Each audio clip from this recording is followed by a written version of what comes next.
Haleluya.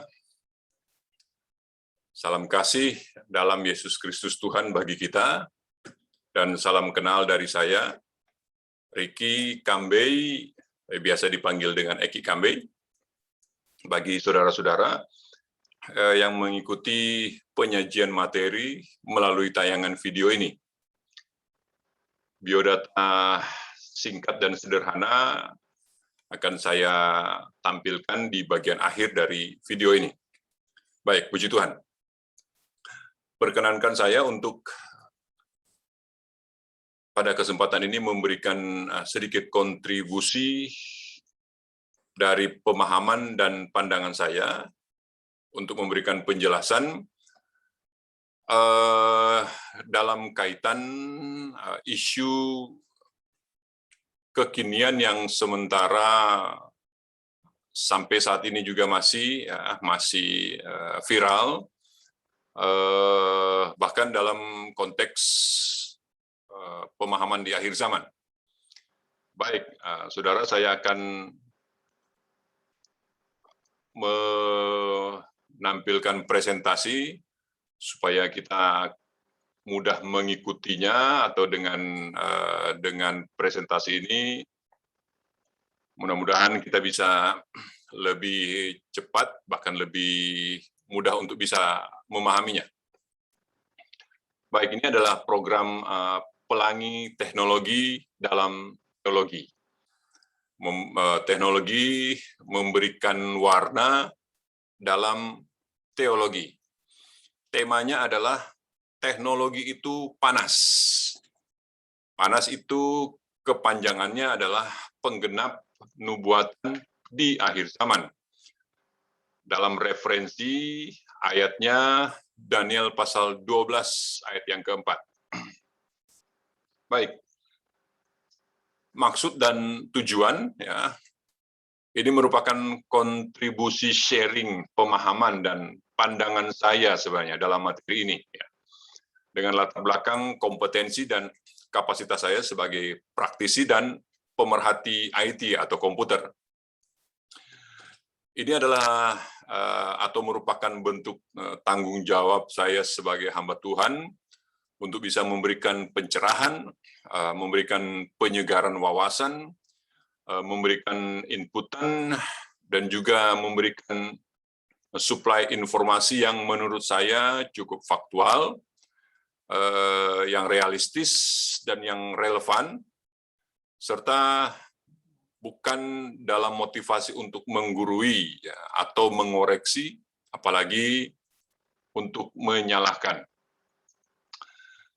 Nah, materi ini judulnya pada waktu saya mempresentasikan di depan gembala-gembala GPDI pada 15 lokasi se-Sulawesi Utara, ya, judulnya adalah Vaksinasi dan 666, dengan subjudul Apakah Microchip itu Antikris?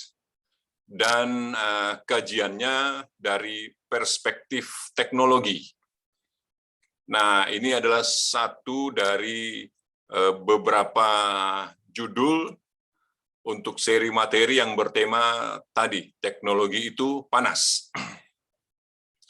Nah, materi ini saya presentasikan bersama-sama dengan tim 7 Eskatologi Majelis Daerah GPDI Sulawesi Utara, di bawah koordinasi Pendeta Dr. J.L. Robert Makal, SE, MTH, MPDK, dalam kapasitas beliau sebagai Sekretaris Majelis Daerah GPDI Sulawesi Utara, dan Pendeta Dr. F. Kawan, MTH, dalam kapasitas beliau sebagai Biro Pendidikan dan Pengajaran Majelis Daerah GPDI Sulawesi Utara. Dalam program sosialisasi vaksinasi oleh Majelis Daerah GPDI Sulawesi Utara yang diketuai oleh Pendeta Ibu Ivone Awilantu. Nah, baik Bapak Ibu Saudara, judulnya ya, materi ini adalah mengidentifikasi 666 atau 666. di mana kita tahu bahwa 666 ini atau 666 adalah representasi dari simbol, tanda atau lambang dari antikris. Nah, subjudulnya adalah menyingkap tabir hoax bahwa produk-produk teknologi ini, apakah itu microchip, apakah itu barcode, apakah itu internet, diidentifikasi sebagai antikris, ya. Dan juga ada isu vaksinasi, ya, yang menjelaskan bahwa atau memaparkan bahwa vaksinasi itu adalah kepanjangan tangan dari antikris, kepanjangan tangan dari antikris, karena itu tadi ada microchipnya atau ada barcode-nya. Baik, saya akan mulai. Yang pertama, microchip. Nah, Bapak Ibu Saudara, ini sebenarnya sudah sangat lama pemahaman bahwa microchip itu adalah antikris, ya. Sudah dari era, kalau saya tidak salah, tahun 80-an, ya. Orang menganggap, khususnya orang Kristen menganggap bahwa microchip itu adalah antikris, ya. Microchip itu adalah antikris. Dan menurut saya asal usul, ya, atau latar belakang dari pengidentifikasian microchip itu sebagai antikris dari salah seorang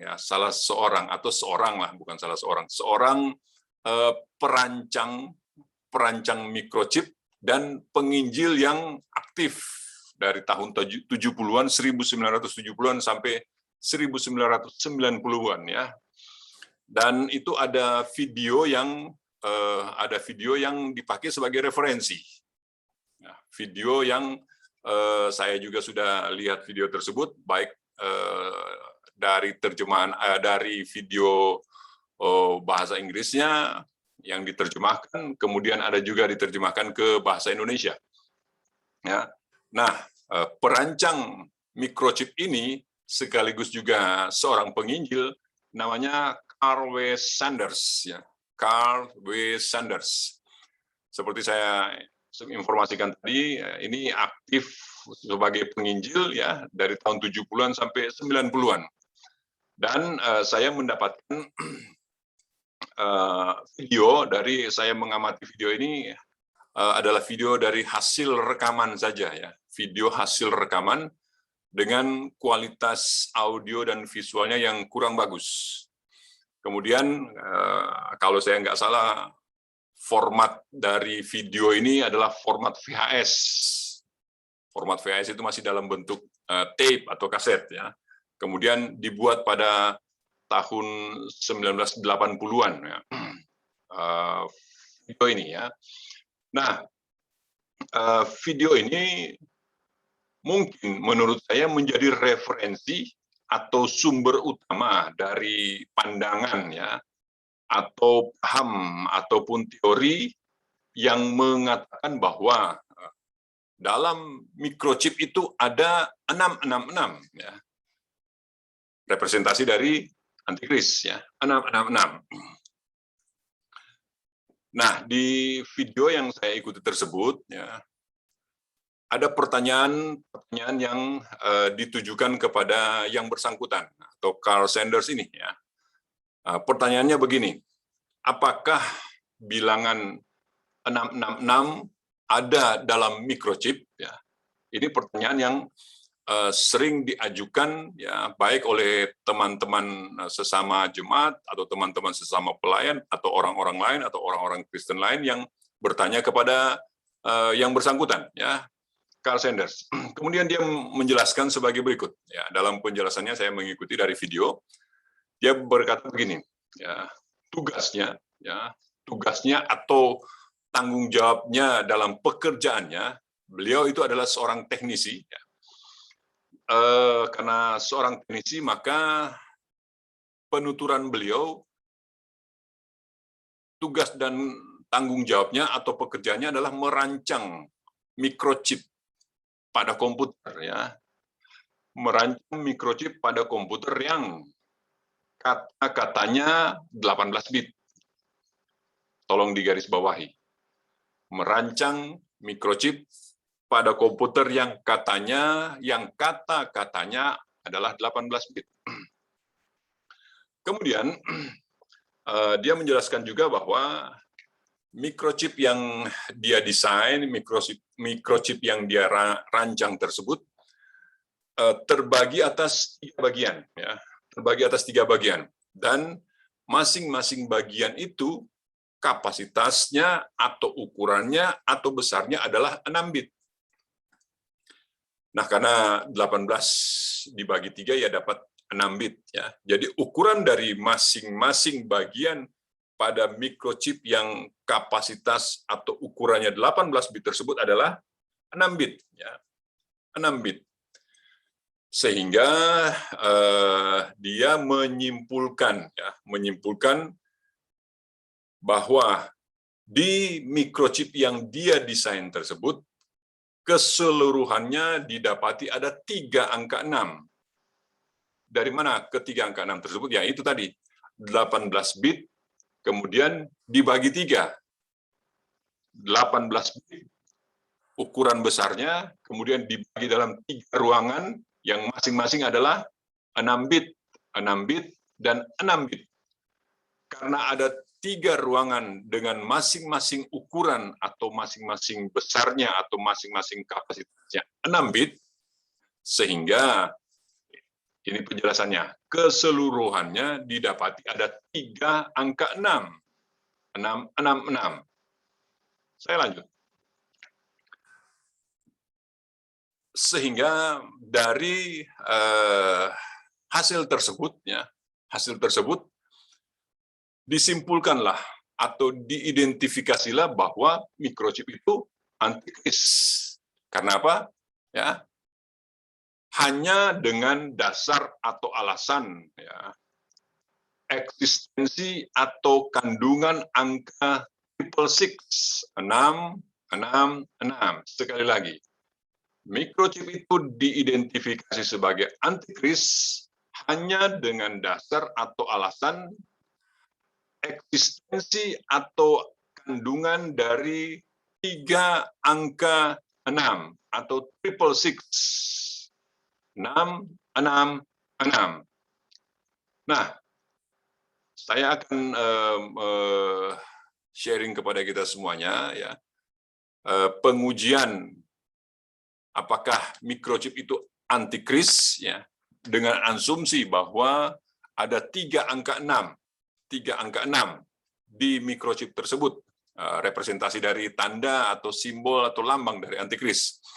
Dan ini sebenarnya teorinya cuma teori ilmiah yang sederhana, ya. Tidak harus ngejelimet atau tidak harus bikin pusing kepala. Itu teorinya sederhana saja untuk mengujinya. Ya, saya akan memberikan sedikit informasi kepada kita semuanya. Yang pertama adalah microchip itu sama dengan IC. Nah, microchip itu sama dengan IC.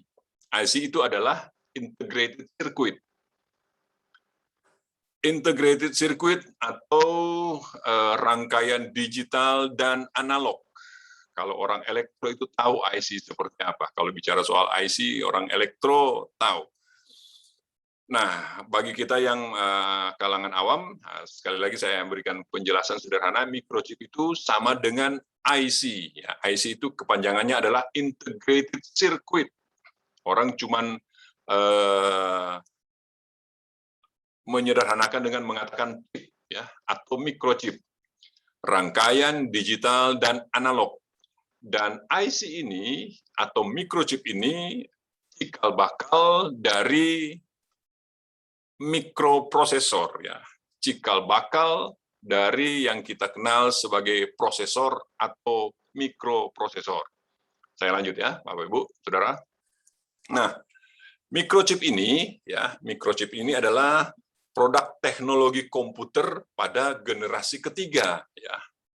Produk teknologi komputer generasi ketiga, cikal bakal dari prosesor atau mikroprosesor, sekarang lebih dikenal dengan chipset ya. Nah, prosesor atau mikroprosesor atau chipset ini adalah produk teknologi komputer untuk generasi keempat dan generasi kelima dan generasi selanjutnya sampai sekarang. Kalau bicara soal prosesor, kita dengan mudah akan mengenal prosesor itu. Misalnya kita beli laptop, ya. Orang akan bertanya prosesornya pakai prosesor apa, apakah pakai Intel, Pentium berapa, Pentium 4, Pentium 5, dan sebagainya. Begitu juga dengan kalau bisa bicara beli gadget atau smartphone atau handphone, seringkali diiming-imingi dengan pakai prosesor Snapdragon misalnya, ya, atau prosesor yang lain gitu. Prosesor itu komputer generasi keempat dan kelima. Kemudian di penjelasan tadi ada istilah bit, ya. Ada istilah bit. Bit itu kepanjangan dari binary digital. Bit itu kepanjangan dari binary digital. Bit ini adalah satuan data terkecil. Satuan data terkecil yang direpresentasikan nilainya dengan true atau false, 1 atau 0, on atau off. Nah, kalau sudah bicara on atau off, ya, kalau sudah bicara on atau off, kita akan dibawa kepada keseharian kita, ya. Karena on atau off ini 1 atau 0 itu konsep atau prinsip dasar atau prinsip utama dari listrik. On atau off, ya. Prinsip dasar atau prinsip utama dari listrik, ya, on atau off. On untuk menghidupkan, off untuk mematikan, ya. Nah, konsep dasar dari listrik, ya. Listrik ini seperti kita ketahui ditemukan oleh seorang Michael Faraday, ya, pada tahun 1840. Nah, penemuan Michael Faraday ini, ya, penemuan listrik ini oleh Michael Faraday mentransisi era revolusi industri 2.0, ya, dari era revolusi sebelumnya, era revolusi industri 1.0. Seperti kita ketahui, era revolusi industri 1.0 itu adalah era di mana pabrik-pabrik atau industri menggunakan tenaga uap, ya, untuk menggerakkan mesin-mesinnya. Nah, pada waktu Michael Faraday menemukan listrik, ya, maka berubah, ya, bukan menggunakan lagi tenaga uap, tetapi sudah mengutamakan penggunaan listrik.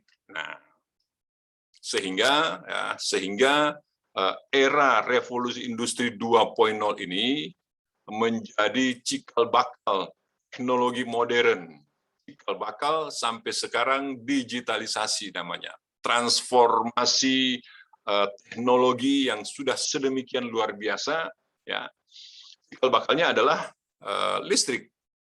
Tanpa listrik secanggih apapun, barang elektronik yang kita miliki, tanpa listrik, ya, maka barang elektronik yang kita miliki, produk elektronik yang kita miliki itu tidak bisa berguna atau mati, ya. Listrik. Nah, saudara, ada aturan atau protokol pengkodean dalam bit, ya.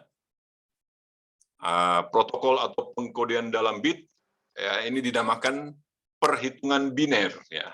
Bit itu kan adalah binary digital, toh. Nah, karena itu ada aturan, ada protokol, ya, yang harus diikuti, ya, yaitu perhitungan biner. Nah, perhitungan biner itu seperti kita sudah pelajari waktu SMA atau SMP itu, perhitungan biner adalah 2 pangkat N.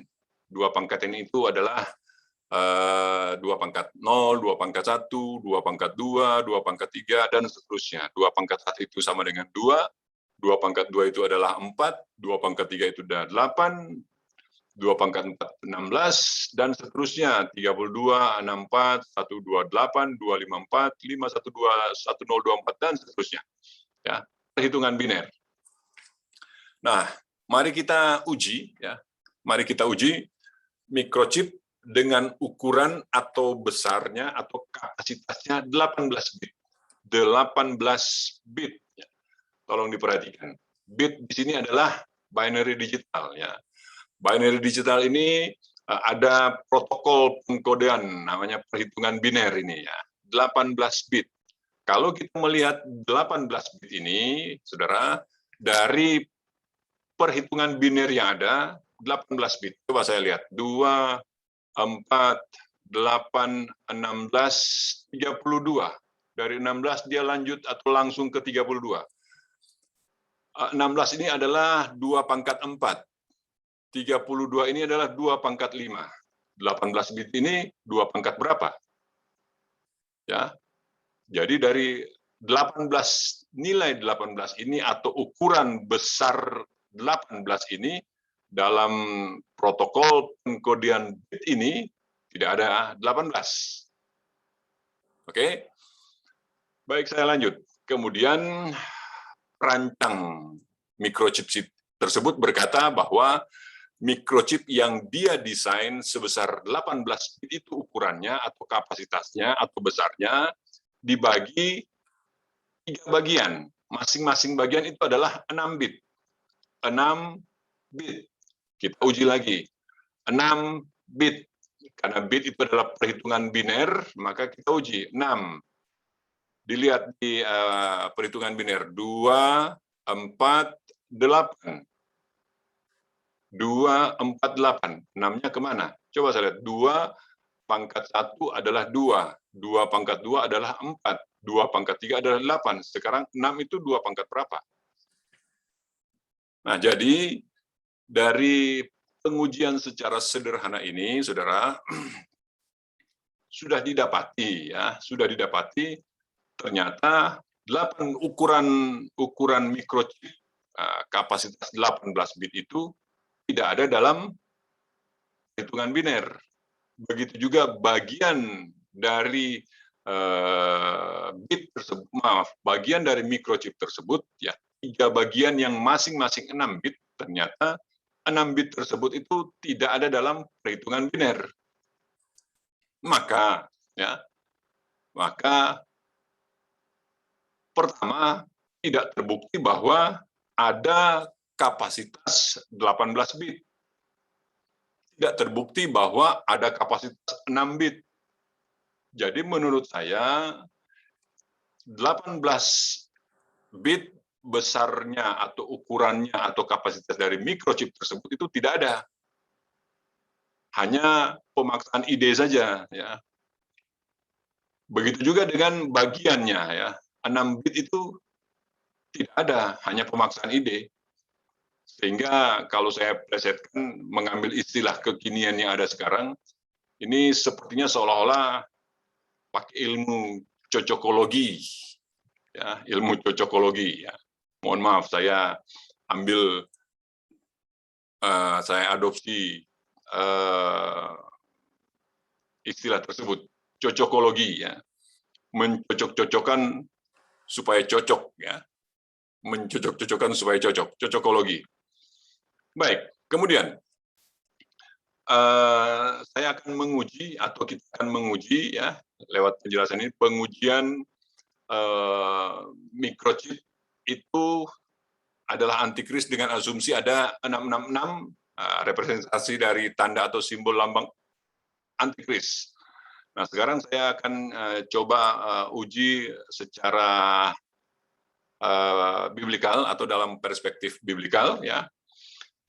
Satu ayat yang mereferensi tentang antikris, ya. Wahyu pasal 13 ayat 18. Yang penting di sini ialah hikmat. Barang siapa yang bijaksana, baiklah ia menghitung bilangan binatang itu. Karena bilangan itu adalah bilangan seorang manusia, dan bilangannya ialah 666. Sekali lagi ya, Wahyu pasal 13 ayat 18 dia berkata begini, yang penting di sini ialah hikmat, barang siapa yang bijaksana baiklah ia menghitung bilangan binatang itu, karena bilangan itu adalah bilangan seorang manusia. Bilangan seorang manusia. Microchip itu adalah produk atau barang, ya, produk atau barang ya, yang diproduksi ya oleh teknologi komputer generasi ketiga. Sekali lagi, microchip itu hanya barang dan produk, bukan pribadi. Ya, bukan pribadi. Sementara Wahyu 13 ayat 18 dia berkata begini, bilangan seorang manusia. Dari satu ujian ini saja ya, satu pengujian ini saja sudah terlihat bahwa tidak masuk kriteria. Ya, tidak masuk kriteria bilangan seorang manusia. Kalau 666 itu di microchip itu bilangan sebuah barang, sebuah produk. Dan bilangannya ialah 666. Saya lanjut. Sama seperti yang kita ketahui semua ya, bahwa ada dua metode penulisan kitab Wahyu ya dalam bahasa Yunani oleh Rasul Yohanes ya. Dua metode penulisan kitab Wahyu ya, bahasa aslinya itu adalah bahasa Yunani ya, ditulis oleh Rasul Yohanes ya. Nah, dalam konteks Wahyu 17 ayat 18 ini saya akan tampilkan. Nah, untuk frase atau saya coba kembali ya. Bilangannya ialah 666. Bilangannya ialah 666. Metode penulisan kitab Wahyu ada dua. Yang pertama menggunakan angka, yang kedua menggunakan kata.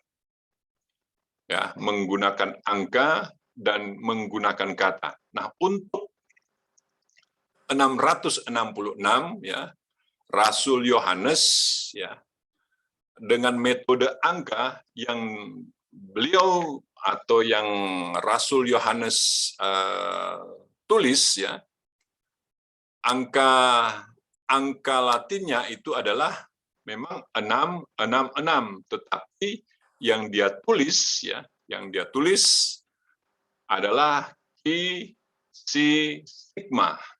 Chi Si Stigma. Nah, nilai Ki ya, nilai dari angka Ki itu adalah 600.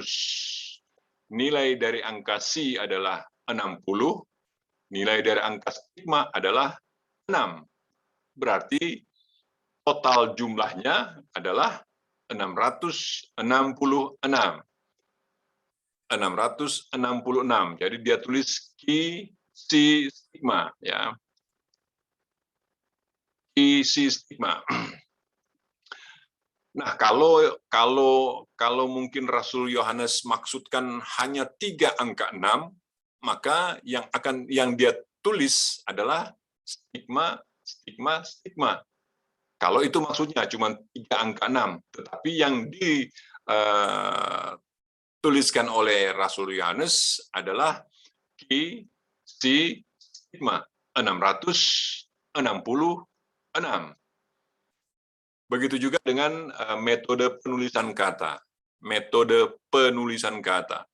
Rasul Yohanes menulis dengan kata dalam bahasa Yunani, katanya adalah demikian. Hexakoseoi, hexaikonta, hex. Hexakoseoi, hexaikonta, hex. Kalau memang yang dimaksud oleh Rasul Yohanes hanya 3 angka 6, ya, maka dia hanya menulis dengan hex, hex, hex saja.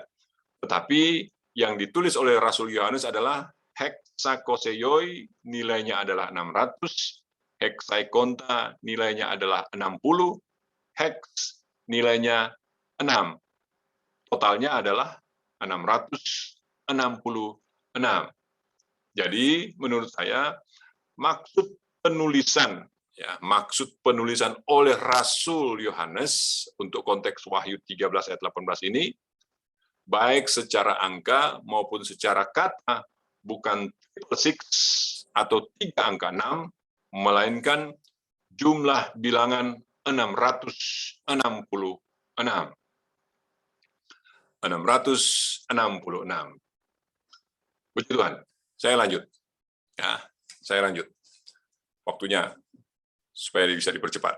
Yang kedua, produk barcode. Ya, produk barcode. Barcode ini pernah menjadi tren topik pada waktu Menteri Erick Thohir menyampaikan bahwa di vaksin tersebut ada namanya barcode, ya. Padahal barcode ini sudah dari lama, ya, diidentifikasi sebagai antikris, ya, diidentifikasi sebagai antikris karena katanya di barcode tersebut ada triple six atau 666. Nah, baik, barcode ini, ya, diidentifikasi sebagai antikris dimulai oleh seorang Mary Stewart Ralph PhD, ya. Mary Stewart Ralph PhD. Beliau adalah ex-pilot Angkatan Udara Amerika dan juga mantan instruktur, kemudian pengusaha dan penginjil, juga penulis buku bestseller, ya, penulis buku yang terlaris di tahun 80-an, ya.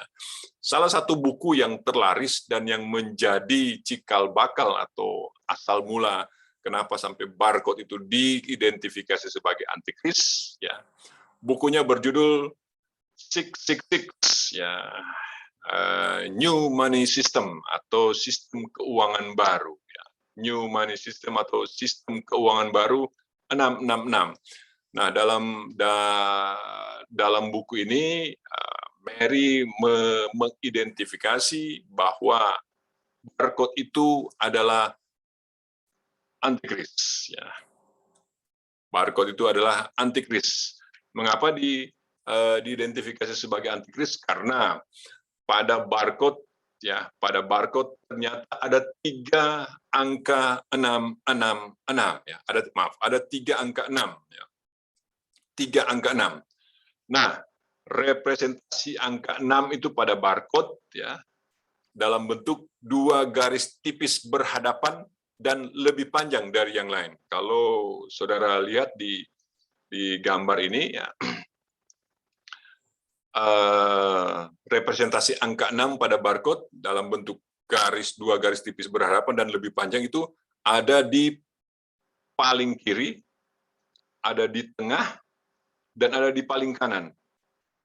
Di paling kiri, di tengah, dan di paling kanan. Karena ada 3 barcode yang representasi dari angka 6, ya, 3 barcode yang direpresentasikan sebagai angka 6, sehingga diidentifikasilah barcode itu sebagai antikris. Kenapa? Karena ada 666. Nah, mari kita menguji apakah barcode itu antikris dengan asumsi ada 3 angka 6, ya. Ini dia barcode-nya. Di paling kiri ini 2 garis berhadapan, ya. 2 garis berhadapan ini representasi dari kode batang 6, ya. Kemudian di tengah ini ada juga 2 garis berhadapan representasi dari kode batang 6. Kemudian yang paling belakang ini ada juga 2 garis berhadapan dan lebih panjang dari yang lain, ya, representasi dari barcode angka 6. Nah, sebenarnya, saudara, di sistem barcode, ya, ada namanya UPC sistem barcode, UPC, ya, UPC sistem barcode. UPC ini adalah Universal Product Code, ya. Universal Product Code System, ya, menggunakan barcode.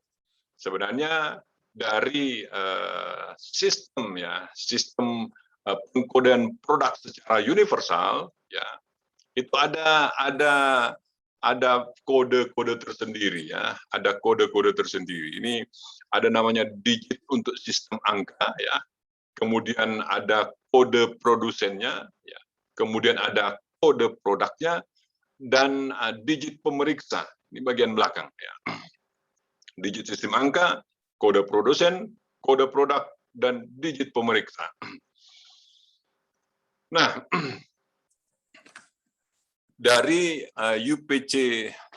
UPC sistem barcode ini, sebenarnya yang merancang awal dan yang mengembangkan ada seorang bernama George Joseph Laurer, ya. Beliaulah yang merancang awal dan kemudian mengembangkannya bersama dengan teman-teman UPC System Barcode, ya. UPC System Barcode, Universal Product Code System Barcode, ya. Nah, kenapa ada 3 angka 6 atau tiga kode yang representasi angka 6 di awal, di tengah, dan di akhir? Menurut penjelasan yang bersangkutan atau yang menurut penjelasan George Joseph Laurer, sebenarnya itu representasi dari nama-namanya, ya. Nama depannya, nama tengahnya, dan nama belakang. Masing-masing itu adalah 6 huruf. George, kemudian Joseph, kemudian Laurer. Ini 6 ya. 6 huruf George, 6 huruf Joseph, 6 huruf Laurer, ya. Jadi beliau menginformasikan, ya, tidak ada unsur antikris di dalamnya, karena dia hanya merancang sistem ini dengan kode-kode yang ada. Dengan kode-kode tersebut, baik digit sistem angka maupun kode produsen maupun kode produk dan digit pemeriksa, itu berdasarkan jumlah huruf pada namanya. Karena itu dia merancang di awal itu adalah kode sistem angka, ya. Kode sistem angka, kode awalnya ya dia taruh 6 saja. Kemudian yang di tengah itu adalah pembatas tengah kode produsen dan kode produk, ya. Pembatas tengah kode produsen dan kode produk. 6 juga, karena Joseph-nya itu 6 huruf. Yang terakhir itu digit pemeriksa, ya. 6 huruf juga Laurer. Jadi bukan karena dia merancang ada 666, ya, ada antikris di dalamnya, tidak. Dia tidak merancang itu. Setelah dia sudah selesai rancang, malah anaknya yang memberikan pemahaman kepada George, ya, kepada Joseph Laurer ini, bahwa sudah menjadi pembicaraan, katanya sistem barcode ini adalah antikris karena ada 3 angka 6 tersebut. Dan Joseph membantah, dia berkata bahwa saya tidak tahu menahu dengan hal tersebut. Jadi sebenarnya tidak ada niat dari yang bersangkutan untuk mendesain, ya, merancang sistem tersebut, apalagi ada antikris di dalamnya, ya. Tidak ada. Kemudian yang ketiga, agak lebih mudah, ini internet. Oh, mohon maaf, ya. Kalau barcode ini, ya, ini mulai dikenalkan di tahun 80-an, ya, tahun 80-an. Dan Mary Stuart Ralph ini pada tahun 80-an ini dia sudah mulai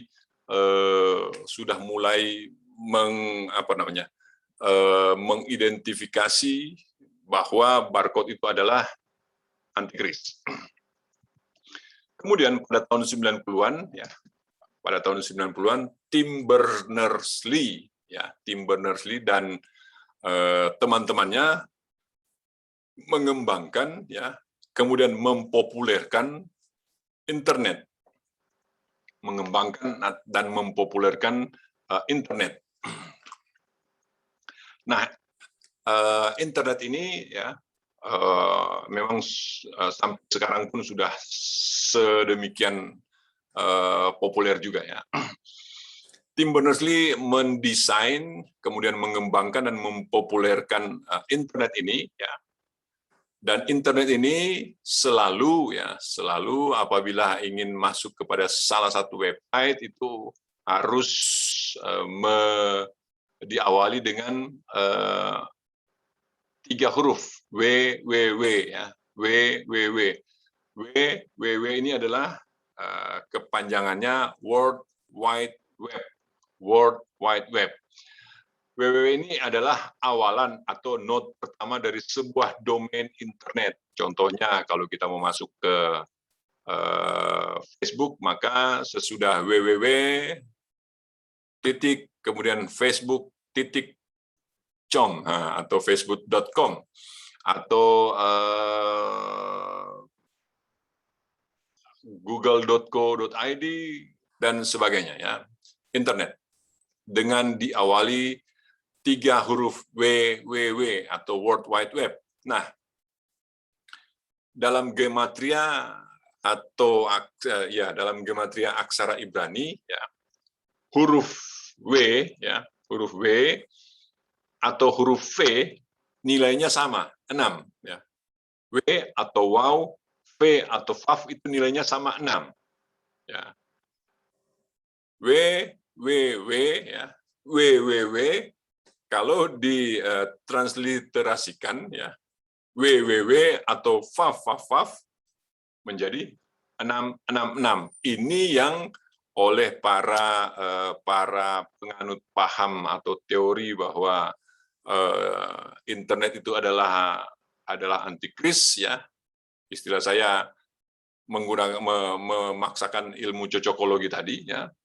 www atau faf itu ditransliterasikan sebagai 666 sehingga diidentifikasilah bahwa internet itu adalah antikris juga. Karena itu tadi www ya 666 ya. Semudah itu Saudara. Nah, untuk itu sebagai konklusinya saya menyampaikan bahwa tinjauan dari perspektif teknologi dan teologi, pandangan atau paham atau teori bahwa di dalam microchip, di dalam barcode, di dalam internet itu eksis atau ada atau terkandung 666 representasi dari simbol tanda lambang antikris itu tidak punya dasar ilmiah dan biblikal. Ya. Tadi sudah kita lihat ujiannya. Microchip, barcode, atau internet itu bukan pribadi antikris, hanya produk teknologi, bukan pribadi antikris. Dan produk ini pun tidak ada lambang atau tanda atau simbol antikris 666 di dalamnya.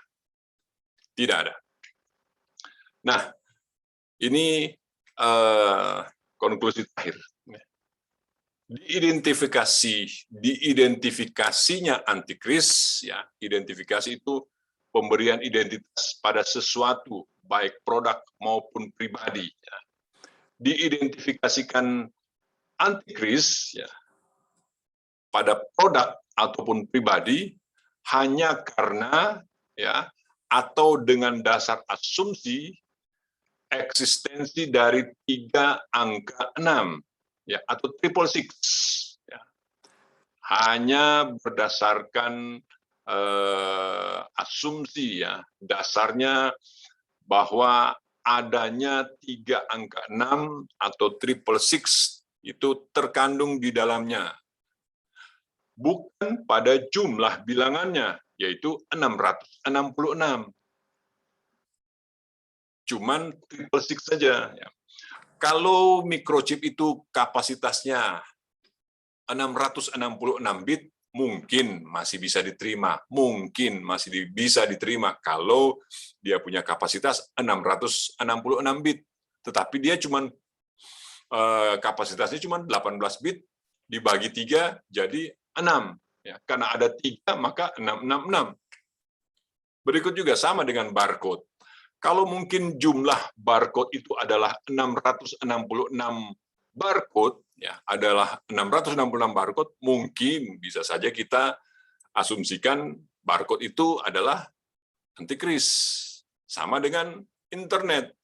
Kalau mungkin di internet itu ada 666 node, ya, awalan, ya mungkin saja kita bisa menganggap itu berasumsi bahwa itu adalah antikris. Tetapi itu tadi, diidentifikasi antikris hanya karena atau dengan dasar asumsi eksistensi atau keberadaan 3 angka 6, ya, terkandung di dalam produk-produk tersebut dan bukan pada jumlah bilangannya, yaitu 666.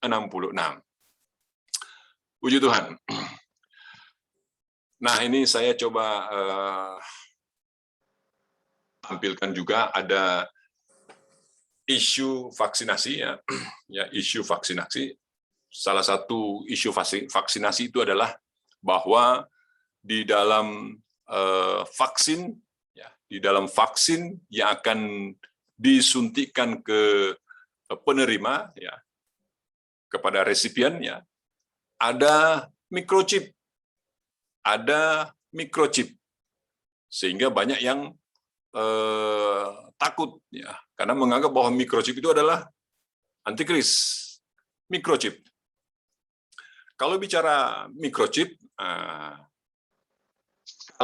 skala mikrochip itu adalah 2 kali lebarnya 2, panjangnya 7 mm. Ya. Ukuran mikrochip itu sebesar butir beras yang paling kecil. Ya, butir beras yang paling kecil itu ukurannya 2 kali 7 mm. Ya, 2 kali 7 mm. Bagaimana mungkin mikrochip itu bisa dimasukkan ke dalam tubuh atau diinjeksikan ke dalam tubuh, sementara ukuran, ya, diameter dari lubang jarum itu 0,5 kali 0,5 mm. Diameter dari lubang jarum 0,5 kali 0,5 mm. Ukuran chip itu adalah 2 kali 7 mm. Logikanya tidak akan mungkin dia masuk lewat jarum suntik. Tetapi kalau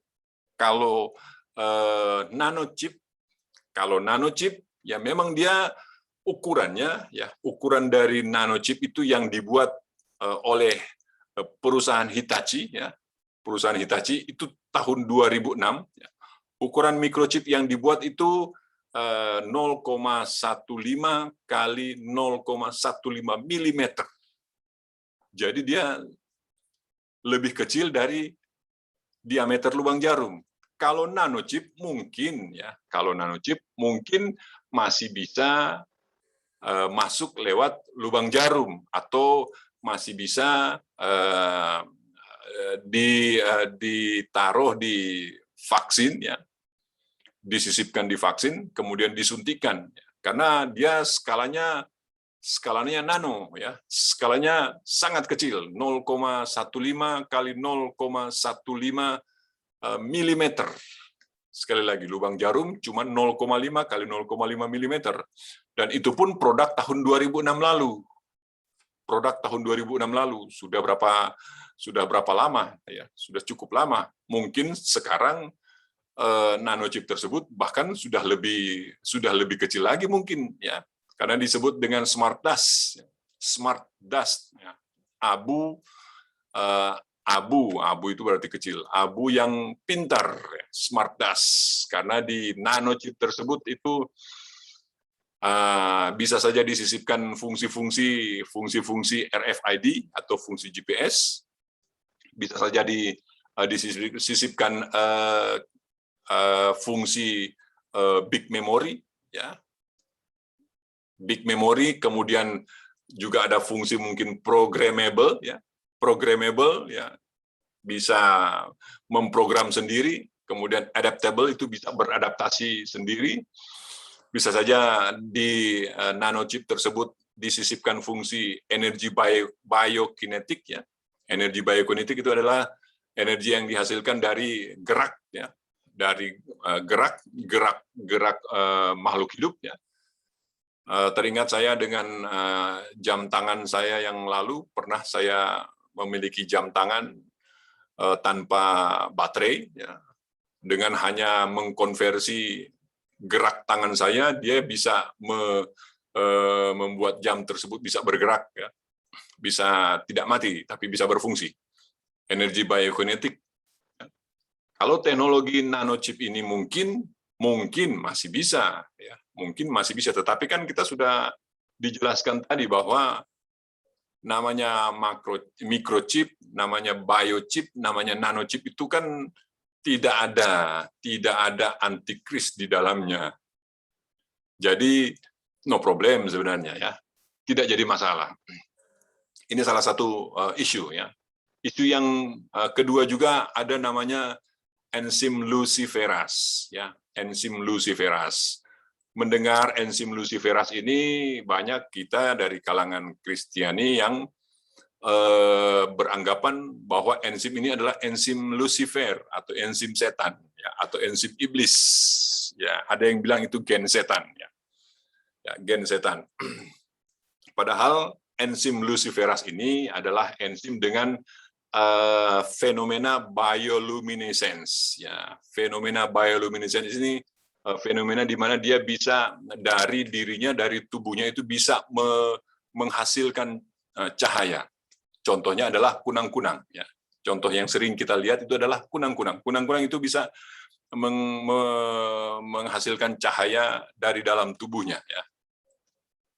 Kunang-kunang menjadi contoh, ya, menjadi contoh dari fenomena bioluminescence.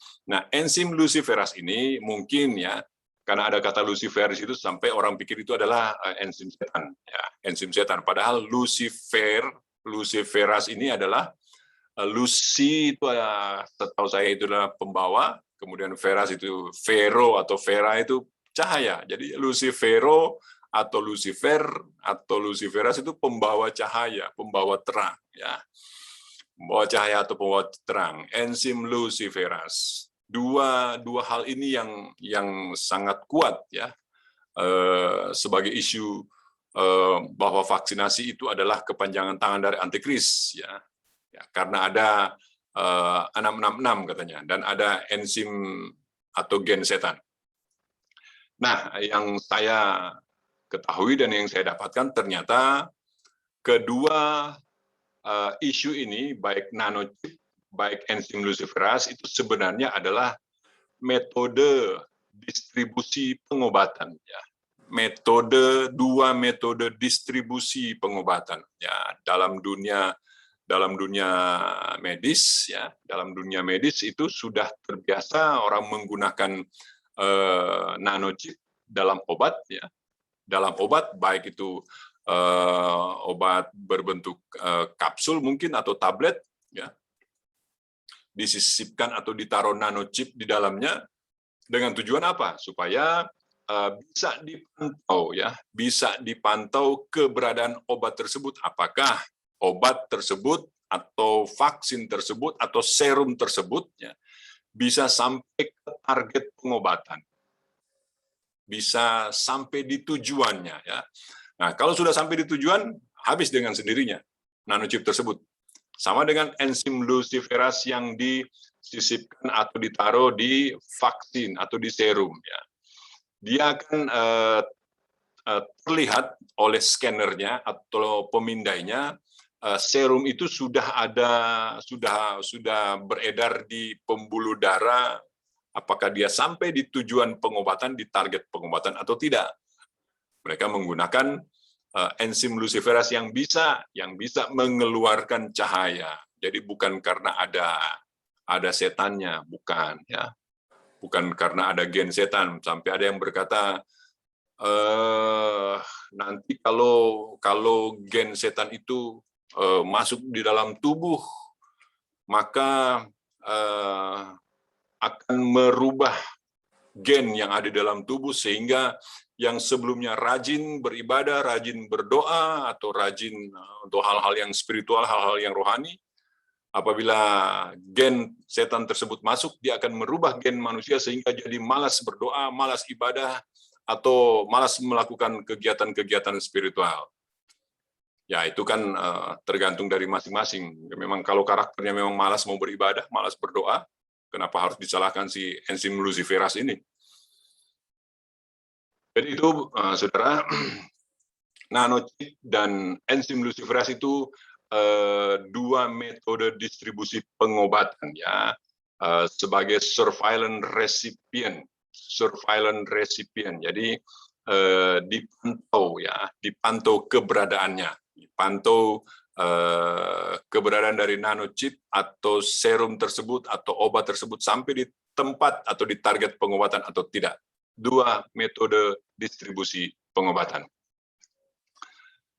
Puji Tuhan. Baik, jadi saudara, maaf. Pertanyaannya, apakah di microchip itu ada bilangan atau ada bilangan 666 sebagai representasi dari lambang tanda simbol antikris? Tidak ada. Apakah di barcode juga ada? Tidak ada. Apakah di internet juga ada? Tidak ada. Karena itu kalau di microchip atau di biochip atau di nanochip itu tidak ada antikris, ya. Isu bahwa di vaksinasi itu adalah antikris karena ada microchip, maka dengan sendirinya sudah tidak berlaku lagi lah ya. Jadi untuk itu, apakah vaksinasi bisa diterima? It's okay, no problem. Ini yang saya mau bagikan juga kepada kita semuanya. Sebenarnya jangan dikhawatirkan sebenarnya apa itu microchip. Apakah itu microchip ada antikris atau enggak, ada 66 atau enggak, itu tidak perlu dikhawatirkan itu kan cuman produk ya, cuman produk. Tetapi yang harus diwaspadai adalah kemampuan dari chip tersebut ya. Kemampuan dari chip tersebut. Kenapa? Karena kecanggihan teknologi, bahkan ketergantungan teknologi modern dan mutakhir ini kepada chipset atau mikroprosesor itu sangat luar biasa ya. Kecanggihan teknologi modern dan mutakhir didukung penuh, full support by chipset atau mikroprosesor. Bahkan teknologi modern dan mutakhir sekarang ini tergantung kepada chipset atau mikroprosesor. Saya akan tampilkan ini informasi beberapa waktu yang lalu. Sekarang pun masih sementara ini, saya mohon maaf belum diupdate. Informasinya ini masih 20 April 2021, saya dapat informasinya ini. Sekarang juga sudah ada, mohon maaf saya belum update informasi ini, tetapi intinya adalah saya ingin menginformasikan kepada kita bahwa potensi dari microchip, potensi dari chipset, potensi dari mikroprosesor ya. Sebagai informasi, krisis chip sudah berlangsung sejak tahun lalu dan telah mempengaruhi banyak industri seperti mobil, smartphone, peralatan rumah tangga, dan lain-lainnya. Ternyata, saudara, microchip ini, atau chipset ini, atau prosesor ini, potensinya luar biasa. Ya. Potensinya luar biasa. Tanpa microchip, tanpa chipset, tanpa prosesor, ini teknologi terpengaruh.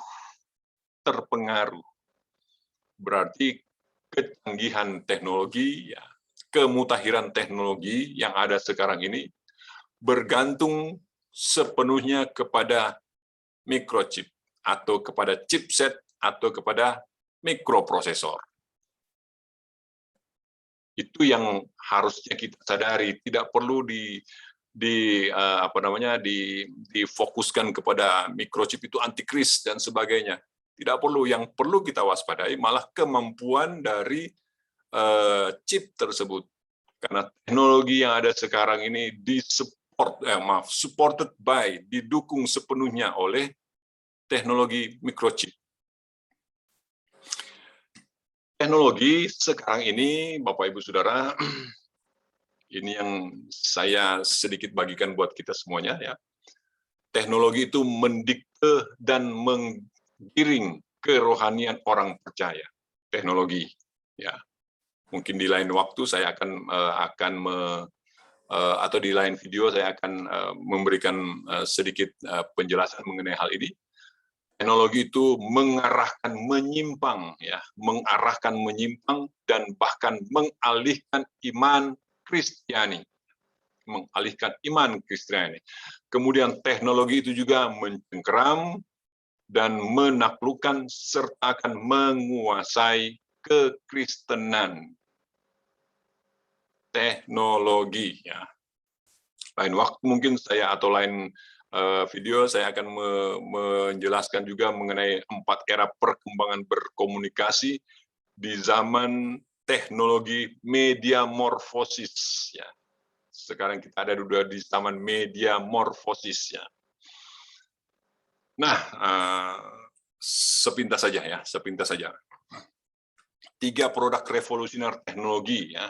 3 produk revolusioner teknologi hasil dari third IT transformation atau hasil dari transformasi IT ya, transformasi ketiga dari IT. Transformasi ketiga dari IT. Transformasi pertama, transformasi kedua, transformasi ketiga. Itu nanti akan saya jelaskan di lain video. 3 produk revolusioner teknologi yang mempengaruhi iman saat ini ya. Yang pertama, mobile atau smartphone. Yang kedua, media sosial platform. Yang ketiga, video konten. Ya, ini realita. Ya, ini realita. Ketiga produk ini ya sangat mempengaruhi iman orang percaya, sangat mempengaruhi kekristenan. Ini dalam konteks kita bicara soal kepercayaan kita. Padahal, ya, seperti saya sampaikan tadi, padahal teknologi itu adalah penggenap nubuatan di akhir zaman. Itu sudah disampaikan ya dari Daniel pasal 12 ayat 4. Ya, dia berkata begini, tetapi engkau Daniel sembunyikanlah segala firman itu dan meteraikanlah kitab itu sampai pada akhir zaman. Banyak orang akan menyelidikinya dan ilmu pengetahuan teknologi akan bertambah maju. Banyak orang akan menyelidikinya dan pengetahuan akan bertambah. Pengetahuan akan bertambah. Indikator dari akhir zaman di mana meterai itu dibuka ya, atau firman itu dibuka atau kitab itu dibuka. Indikatornya akhir zaman itu adalah pengetahuan bertambah.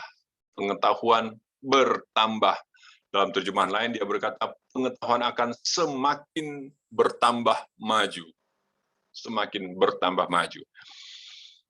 1 Tesalonika 5 ayat 1-11, biarlah kita tetap waspada, berjaga dan setia, serta jangan terbias dan jangan terdistorsi fokus prioritas iman Kristiani kita.